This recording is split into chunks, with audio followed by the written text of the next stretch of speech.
Yeah, so that should be it. So make sure you don't make any fluff on the lines when you're reading, because it could be on. It could be on there, it could be destroy me. Destroy it, yeah. I'll put that all over the internet. That's grand. The next poem is... Making sure you had a head. Yeah, I have a head. Have a head. It's not Henry Joy's head, but it's my own head, right? So the next poem I'm going to read is the Salmon. The Salmon. God has poked his finger into my humble life again, stirring up ripples to my extreme discomfort. As I lie here, twitching, thwarted in all my efforts to swim upstream, I survey again the mire already traversed and contemplate the pitfalls of another leap. If I succeed, whose glory is enhanced? If I fail, whose power is feared? Whose purpose is served? Okay. I don't know. This one's called To Be Fair, and it's much more relevant now than was when I wrote it, because I think I wrote this about 15 years ago. And it's called To Be Fair. I have 5 loaves and 2 fishes in my fridge. I am blessed with a good appetite, and I rejoice in the gift of free will. But I have 5,000 hungry neighbours at my gate. What shall I offer them? This ain't no magazine quiz or after school debate. Now I notice that my neighbours are angry as well as hungry. What I lack is not compassion, but some ethical guidelines and a sharp knife. This will be no conjuring trick or happy ever after. Next one is called Cracks. As a matter of fact, it turns out that, who's your favourite singer, Lee? Leonard Cohen. He had a song which said, cracks when the light comes in. Right, I hadn't heard that at the time, right? So I'm not, it's not plagiarism on my part. That's how the light is. Cracks. When night falls between cracks, tolerance expands and growth begins again. I shoulder my burden with fresh resolve and abandoned spite. Stumbling through the tunnel, the obstacles seem less threatening, the mind more lucid in its application. But much experience proves equivocal. Old solutions meet new suspicions, where the past has never actually passed. When dismal gloom descends again, I'll tackle it with more tenacity and search for seams near every surface. See, yes, the next one is a recompense for Jeremy Paxman. I presume most of you know Jeremy Paxman used to present Newsnight for about 20 years or so. And I sent him this poem and he sent me a lovely thank you note. So it's a recompense for Jeremy Paxman. Closeted in a tea shop in Enniskerry, Jeremy Paxman and his twin sons eat scones. As I enter and intrude, I suddenly remember all the things I have to say to Jeremy Paxman. He is the most absent of my intimate friends. Who else but I can fully concur with his scowling derision? Who else but I can uniquely enjoy the poetry that is Newsnight as framed in his mind? How to replenish the deficit for 100 hours of hysterical giggling? Clambering to the back of the shop, I allow Mr. Paxman complete his repast and conduct myself with a modicum of propriety.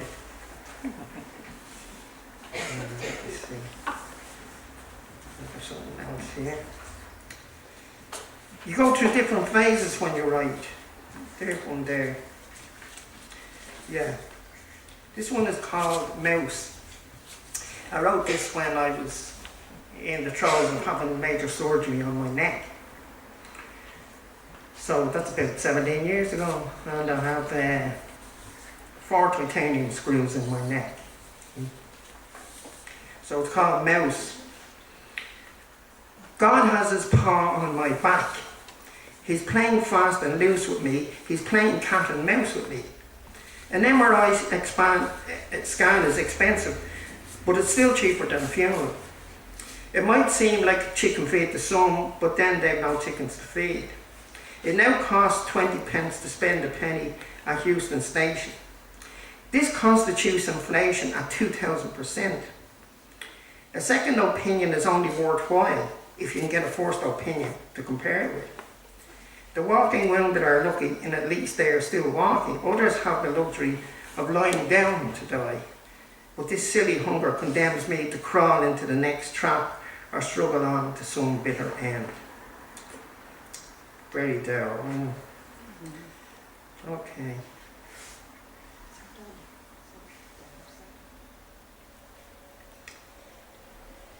Let's see, can I find simple mathematics? Simple mathematics. The law of proportions is the basis of all mathematics. Without it, one could neither do calculations nor be certain of anything. If 3 men can build a house in 100 days, then 30 million men working together can build the same house in 1 second flat. This is an indisputable fact of mathematics. If a man adds 1 pound to his weight every year and he weighs 10 stone, this proves that he's now 140 years old. If the earth is 1 billion years old and coastal erosion worldwide amounts to 10 cubic kilometres annually, then the entire surface of the planet has been eroded 50 times since it was born. Is it any wonder that I don't know where I stand? And the second last one I'll do is myself and my wife like to go to Santa Ponsa fairly regularly, like only twice a year for the last 20 years. Anyway, so I love the place. Although what was it? One of the English comedians used to call it Santa Ponca because of the smell. Anyway, yeah. So Santa Ponsa sojourn. 1,000 fish rise simultaneously, flash their silver bellies at the full moon, all along the coast of Calvia. Among the gently rocking yachts, in this almost still night, the memory now fades of the black clouds, the wind and the thunder which lashed these shores of this little island at mere midday. Okay, so I've taken up a lot. I'll just go and do this other poem for which I brought the keyboard. And it is of a totally different nature. Poetry, you can do lots of things with poetry. You can write love poems, you can write a poem, talk about heritage, talk about flowers, you know. There's loads of things you can do with poetry. Not every poem performs the same function. This poem is called an exorcism for a province. And I wrote it when the peace process started in the north of Ireland. So I'll just do it, it's fairly solemn.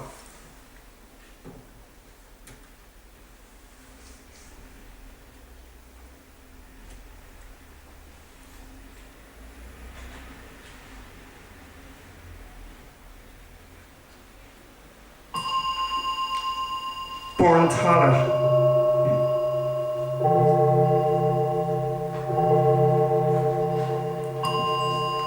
Limavady.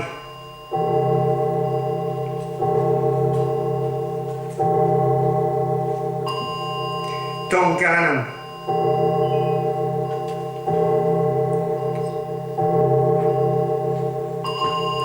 Bushmills.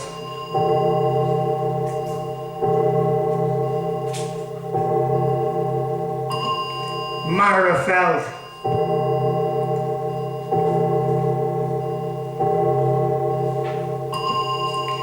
Lochgall.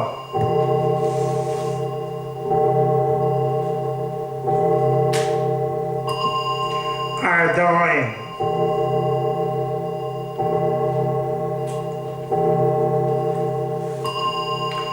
Oma.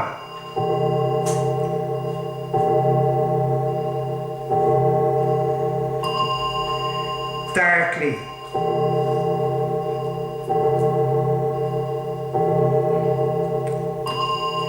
Ballymurphy,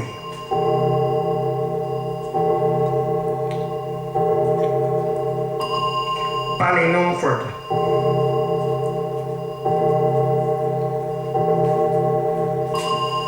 Ballygawley,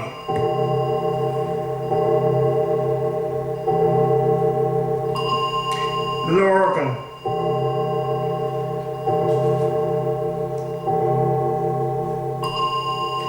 Lisburn,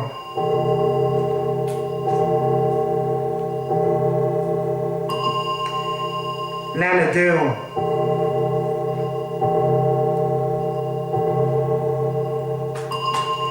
Claudy,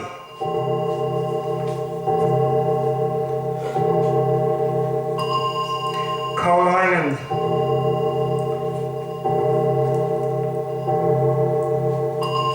Coleraine,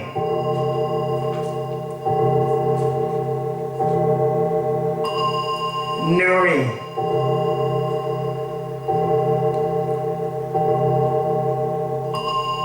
Enniskillen,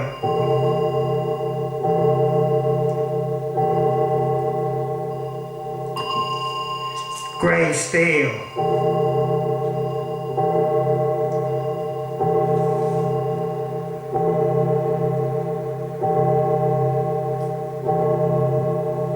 Shane.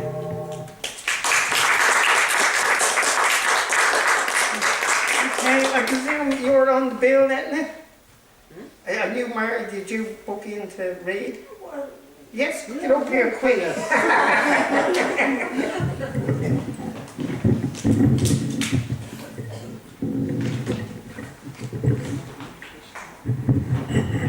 This is Etna Cabinet. She's a member of the Mines Riders group, and she played a big part in the publication of many of the Swan Press publications. Is that right? Yes. Okay. Okay. Right? Yeah, really, yeah. Okay, hello everybody.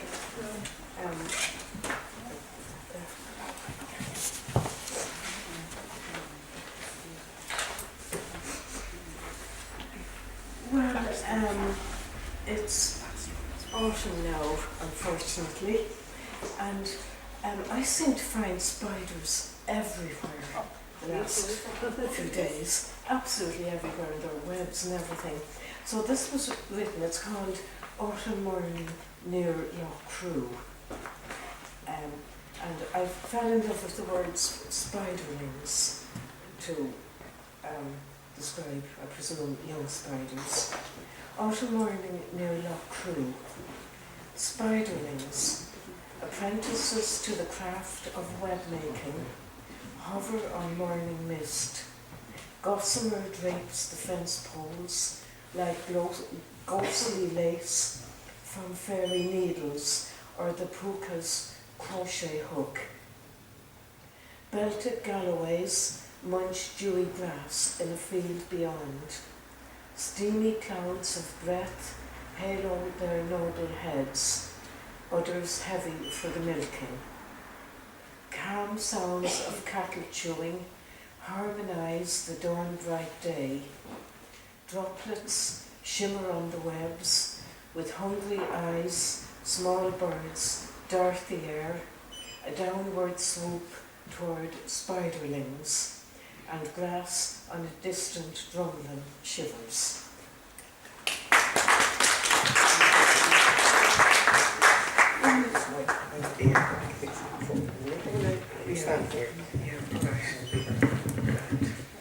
Okay, is that okay for That's better, everyone? Yeah. I suppose sometimes when you're with somebody quite long, you begin to think or believe that you can read them or their face like a map. This is called bearings. We think we know these hills, can throw away the map, needless at the peak. My hair tangled and wet, I swivel you around to read the tracery of your face, a chart I've used for years. Each line is known to me, yet I can no longer decipher the markings of new strata. We contour a steep place to navigate an easier path. From the summit, we survey our travelled landscape and head for open ground. Checking the legend, we hope to bypass hazards, but the map has faded, flaky like old parchment, our bearings all awry.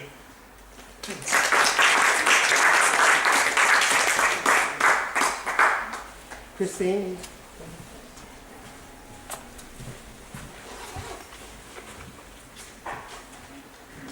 Next reader is Christine Brow, also a member of the Rathmines Writers Group, and she published a book, Solace, and one of her sculptures, bog sculptures, was featured in a film which was shown in Hollywood, I think. Christine will tell you more about it.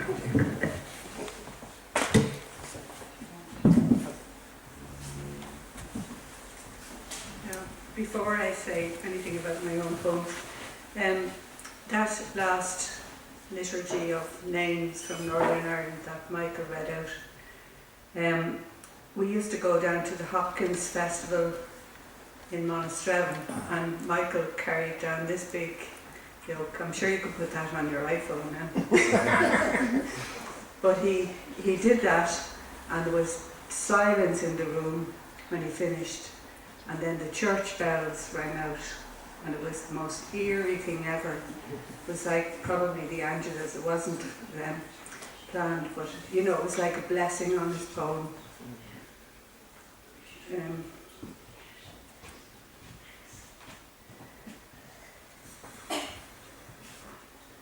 I just opened it. I wasn't really thinking of what I might read, but so I'm just after opening the page, and this is subversive. This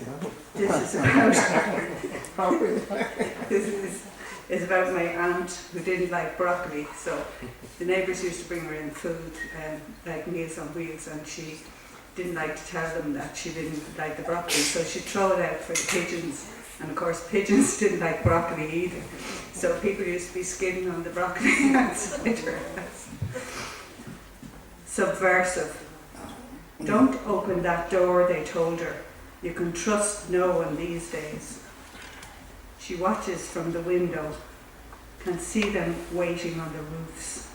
She stashes away food, bread in her cardigan pockets.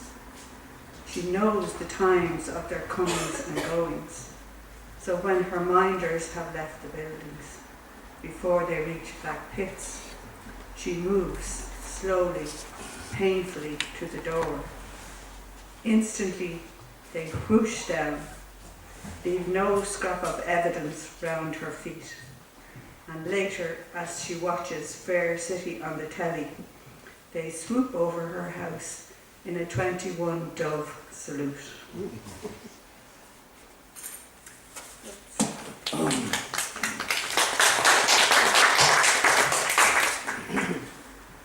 Sorry.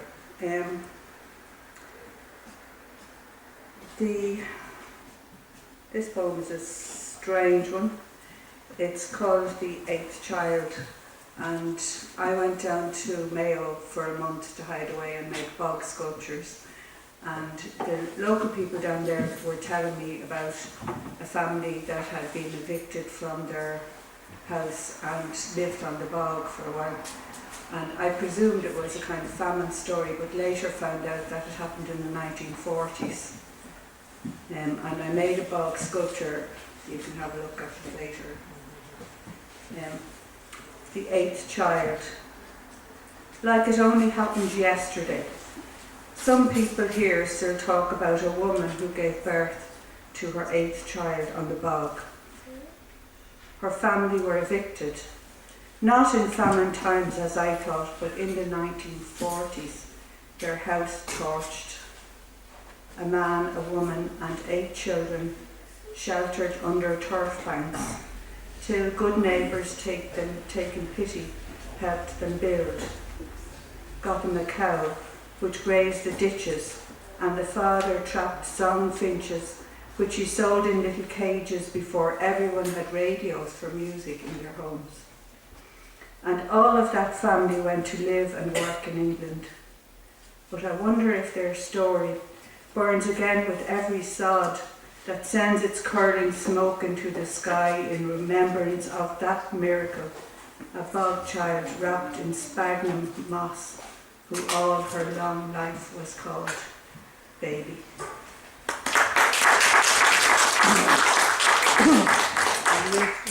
I want to get this chocolate chance. Oh, okay, no problem. Yeah, well. I'm in no rush. He's there. You want to read, do something? I want to. Peter's the grand finale. I had my day here a few months, so I didn't want to take up any room. Right, I've gone back to basics with this first one. It's a bit of a polemic that I found in an old folder I'd forgotten about, and it's called Prison Space. It's a topic that comes up frequently in the news. It's a short enough poem.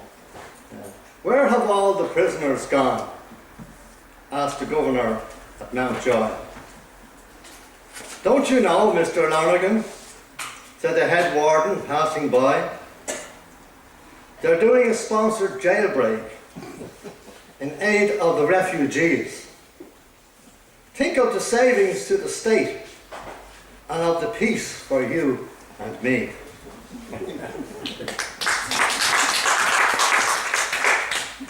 I wrote this 2000 and no change, unfortunately. Moore Street, 2000. Bangers and hash. Illegal cigarettes. Heroin, crack. More seed than fruit. Dealers of a different fish now trade beneath the sad facade of our historic past. Russian roulette restaurants, Afro-wig purveyors, laptop men making good repairs, and laptop cats and dogs, mobile phone unlockers, Asian young ones with big biros, the decline of rhyme, and finally, someone selling oranges, whose smiling oriental face beams through all our shame. And followed a last from the first collection. There's a new collection coming out soon called The Smart Missile, but these are from the collection Burnt All My Witches. And this one is called, it's a local tale, it's called A Tale of Two Santas. Our new fella fell up the stairs in the small hours of Christmas, carrying parcels of good things for his adopted kids. And there, on the balcony, straight from the pub, was the owl fella and father of most of the children. It was oh, oh, oh, as a big mill began, sending ties skyward and down, with herself in the doorway pleading peace. You kill yourselves, you wake the kids, you let Santa's secret out. But Santa 1 had Santa 2 by a hold of the short and curly, while the other tried to crack his nut on the mosaic tile. Sheehan, the red-faced community cop, arrived in the nick of time, and the two Santas shared a sleigh down the back road to Kilmaine. I like it. Oh, yeah. Tell us about Tell me about well, I'll tell you this, I came along because Michael was organising this, and I kind of said, if he can do it, I can do it. But that's not necessarily going to be true. I'm actually, I think poetry is it's a reflection of things we see around us. It's a reflection of how we feel about things as well. But we're all products of time and place. And for me, I grew up in Northern Ireland, which is why your piece there with the with the music background meant so much, and I really appreciated your story, which related to the blessing of the bells. So I grew up in Northern Ireland. I studied for priesthood. I worked in Dublin, and for all of my working life. So some of these reflect some of those issues and some of the kind of background. And I suppose the other thing that I'm not that old, but I am older than I should be. But one of the things is that the wheel of life turns up the same problems and the same issues all the time. So this first one was actually written way back in the 1990s, and it's a reflection which is equally, I think, appropriate today. I entitled it Urbania 1990. City of charm and sweet deceit, streetscape peopled by hurrying feet, shop fronts flicker with wealth and style, masks of business disguising guile, huddled beggars ignored by throng, homeless man who has done no wrong. What talk of justice when the city sleeps, and the poor and homeless seek doorway peace? I said I was from the north, and the next one is a reflection on the troubles in the north, and it's a particular kind of strong element in some of the poems I've written. Child of pain. A child walked these streets, played and laughed, sought friends, called Mammy's name in the time before the bombers came. A child caught suddenly in white heat of blast, words torn apart, falling crashing into Mammy's lap as the bombers go again. A child now silent in hushed and maimed street of shame and lost refrain of songs and laughter, forever crushed neath jagged metal of cars' remains. A child walked these streets, played and laughed, but never grew to give life to family new because of this cause for which the bombers came.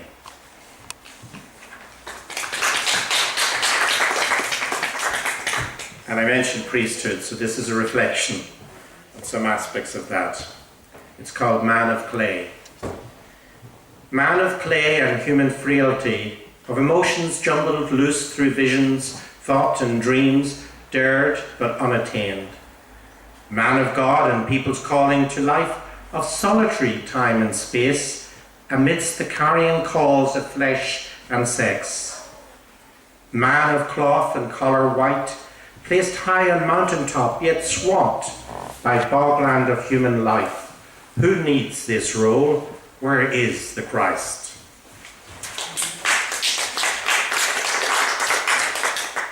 And the last one is a reflection on spring, and I called it Woman's Season. This is her season, spring stroke time, lengthening day, variations of dawn dusk light, cloudscape dashing, ever-changing, sprinkling earthseed into bursts of new life. Myriad colours flashing forth, yellow soft and wild primrose scattered by riverbank, colour mixed of tulips beds ensconced with simple daffodils. Earth's shackles are cast aside by all living things now reaching for the freedom of the sky. Indeed, this season is hers. Thank you.